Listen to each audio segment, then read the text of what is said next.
True, real short and simple and sweet. MO3, RIP. Uh, the case as we know it, we know who's in jail. Once again, we know who's in jail. Devin Brown and Keywan White. What I think a lot of people forget about, which is I call the X factor, is that the man that's also in jail that didn't have anything to do with it. It's his friend, Mo3's friend, Shawn G. Now, Shawn G would be the only one to know the street part of it. The reason why you can only go so far blogging on it, as they like to say. You can only go so far with the case. You're not trying to solve the case. I'm not trying to solve the case. I want the case solved. It's a difference between fishing for information and not. Let the people talk. If anybody want to know what's going on, they will say. Other than that, I must agree. The case is that before I let others switch it up on the moms, start with somebody's mom, we let that get started, then it's out of control. It becomes something different, and that's unacceptable. But in the truth, from me, Shawn G holds the keys.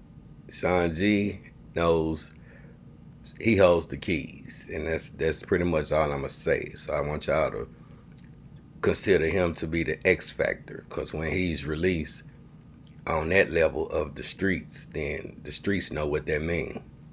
So without saying too much, I'm gonna say that. Another thing is that look at these guys, Keywan White and Devin Brown, as the fall guys to a bigger plan. Ask yourself, what's the bigger plan? Take all the YouTube channels and the information that's been put out there, theories, speculation or whatnot, and then consider the truth. It was bigger than just gunning Mo3 down. It's big. Take out his best friend, who they call the boogeyman. Get rid of Shawn G. How everything come down. Go to the fall guys. They in jail. Go to the sisters. The last place Mo3 was, the night. That fateful night that turned into that fateful morning. Consider them. Consider what happened immediately after the job was done. What happened? Everybody relocated. Everybody got new money. Consider the witnesses.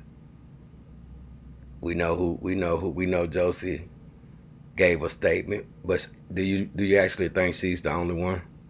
I mean, if the little juvenile gave a statement, you can't leave out the other two sisters. That's another thing. Consider the fact that they have a brother. Yes, they have a brother that was in jail, and by the grace of God, or by the acts of the deal that they made, their brother is out of jail. But did anybody know he's also a rapper with a label? He has a label, and I think it's called ATM. This is just the word on the street. So did anybody know that the sister's brother is a rapper with a label, and the sisters are musically inclined? Does it ring a bell now? Everything is always around rap and the come up.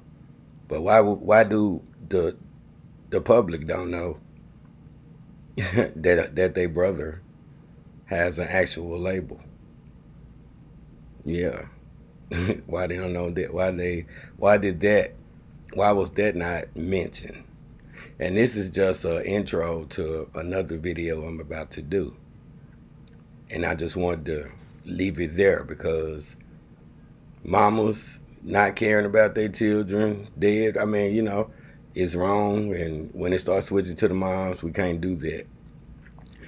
I'm gonna put some pictures in here and ask yourself a question. Is a mysterious lady that everybody wanted to know that was on the freeway. Mind you, I'm gonna do an in-depth video, tying it, with tying it together. But look at these pictures, and then remember that strange lady on the expressway that day with the blonde hair. And then use both sides of your brain and look at this lady, and then let y'all figure out who she is. But then, does a sweet pea have a boyfriend, a baby dad? I think she do. So, with that being said, I'm not gonna spoil the next video, but then listen to what I said, take heed, and there's nothing else that we can do. There's nothing else other than what the police can do. And so, calm down. There's a lot of other things to talk about. You can't force justice, and you can't force the code of the streets. So, read between the lines, and that's all you can do. Peace, true.